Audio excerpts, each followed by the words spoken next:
From the humble Cessna 172 to the Cessna Citation CJ4, they've all seen updates as part of Asobo's aircraft and avionics update number 1, which has been released as beta, available to everyone, whether you be on PC or Xbox, right now, if you're willing to take the risk of trying Microsoft Flight Sim on beta. In today's video, I'll be summarising what I think could be a very good future for Microsoft Flight Sim. I do like the sound of AAU updates. By the looks of it, it makes it better for everyone. So let's get right into it. Okay, so first off, it's not just single aircraft that has seen some TLC as part of AAU's first release, of which is beta, and if you'd like to hear more about when AAU updates were first announced, do check out my 2023 Microsoft Flight Sim video here.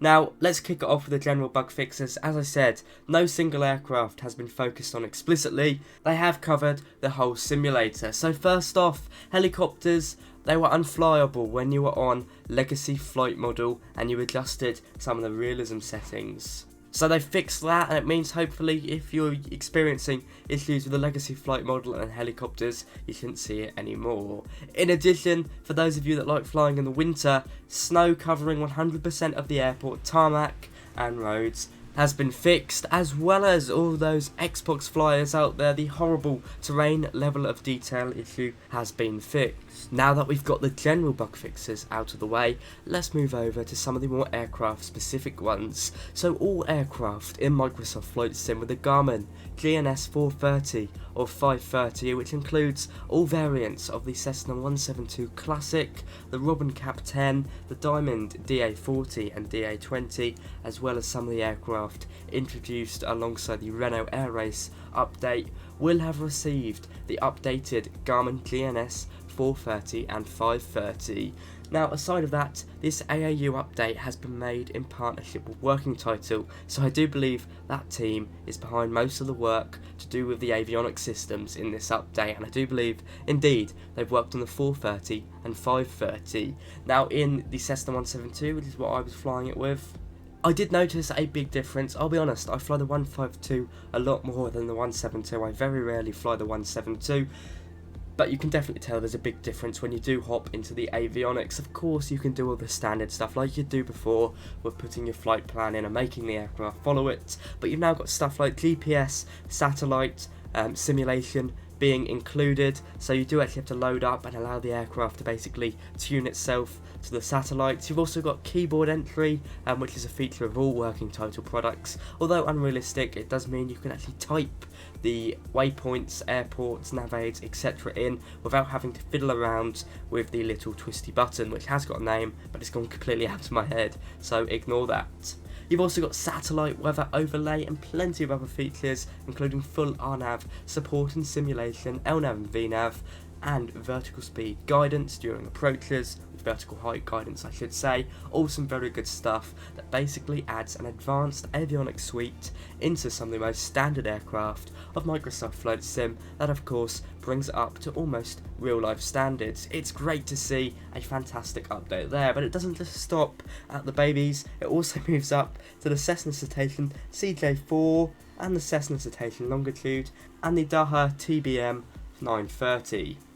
All of these aircraft, which I guess have been the focal point of the AAU update, have seen some basically overhauls, to be fair. I wouldn't even just say some minute changes. These aircraft have seen some extensive work. Now, kicking it off with the CJ4, the Cessna Citation CJ4, although I haven't tried it out yet because I was flying around with the Cessna Citation Longitude. There is now a comprehensive visual overhaul, including accurate font, a good look and operation and feel, independent MFD and FMS operation, which to be fair, you might not think much of it, but it is quite a big thing, and of course opens it up to two people being in the cockpit if they ever do that via multiplayer.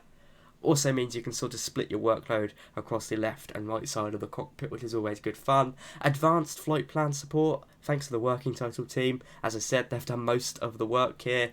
Improved VNAV and LNAV, basically completely overhauled, to be fair. If you've had experience with Working Title with their G1000 or G3000 or G5000 in the past, you would know how good it is. It's basically been integrated into the default Microsoft Flight Sim models, really nothing to complain about. And on top of that, aside from avionics, we've got an improved flight model, improved fuel consumption, improved engine and interior sound effects. It doesn't just stop there, do take a look at it for yourself, it's completely free after all. Now moving into the TBM 930, an aircraft I don't think I've ever flown on Microsoft Flight Sim Shock Horror. Also brings over the new Garmin G3000 by working title, so that's fully in there now, fully integrated. And with that, of course, you get support for the fully coupled basic VNAV found in the real life 930s. And the fact you can now open exterior cockpit and cabin doors, which is always good fun.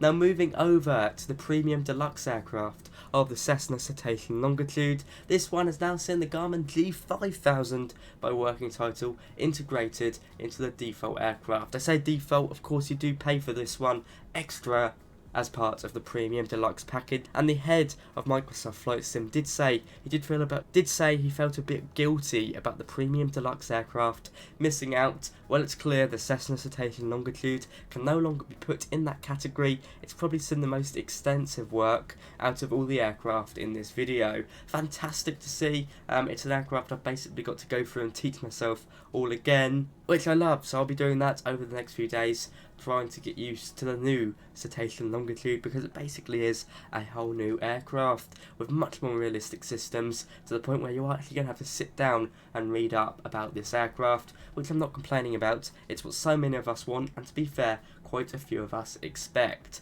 I've been listing out some of the improvements, some of the new additions on the screen, but just go try it out for yourself. If you have got the premium deluxe model, it's almost a completely different aircraft. On top of that, we've seen a few other smaller bug fixes for aircraft, both the gliders, correct instrument names on the instrument panels and boot screens, so a small bug there. Nice to know it's been fixed. And apart from that, there is the first aircraft avionics update. What do I think about it? Well, I think it's a game changer. I love the way the Asobo and Microsoft team are going with it. I think it is the future, you know, going through improving aircraft one by one, or 3x3 in this case, plus of course the GNS 430 and 530. I think it is the future of Microsoft Flight Sim, and I'm so glad the Asobo team are working with external developers such as Working Title. Now, I haven't had enough time to go through and check everything, so there may be some bugs, and as it is beta, you are taking that risk. Beta is available on PC and Xbox through a variety of means. As far as I know, you are at the most risk of beta messing up your game if you bought Microsoft Flight Sim through the Windows or Microsoft Store. So be sure you do read through the website before you swap over to beta, but you can find out how to do it on there. I've got Steam, so it's never really an issue. All in all, I'm a big fan of this update. I've got to go fly. So see you guys. Thank you so much for watching. Be sure to like, comment and subscribe. It is much appreciated. If you did enjoy, leave your thoughts down below. And of course, tell me what you think of AAU. I think it's the future of Microsoft Flight Sim. From me today, that is all. Thanks for watching. Bye bye.